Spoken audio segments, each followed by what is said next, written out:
Շնորհակալություն, Ագնես Խամոյան, համեցեք։ Պարոն Թունյան, դուք չպատասխանեցիք այդպես էլ Թադևոս Ավետիսյանի հարցին, թե քանի անձ է ներկայացրել հայտարարագիր։ Խնդրում եմ հստակ նշել, թե քանի տոկոսն է պարտավորություն ունեցող անձանցից ներկայացրել հայտարարագիր։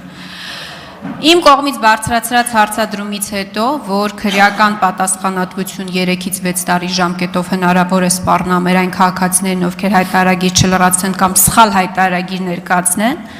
դուք ելույթով հանդես եկավ եւ հայտարարեցիք նախ հերքելով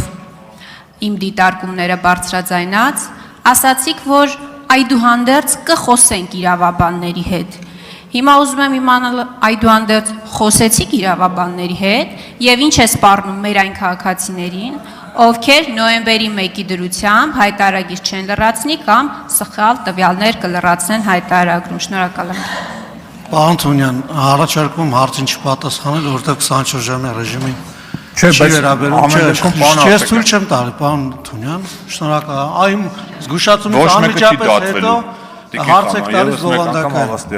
Լիլիթ Ստեփանյան, հաջորդ հարցը, հանում եք, Ռուստամ Բաքոյան, հանում եք, շնորհակալություն, պարոն Թունյան։ Գոնե զգուշացած չլներ, էլի Տիկին Խամոյան։ Այո, շնորհակալություն, պարոն Թունյան։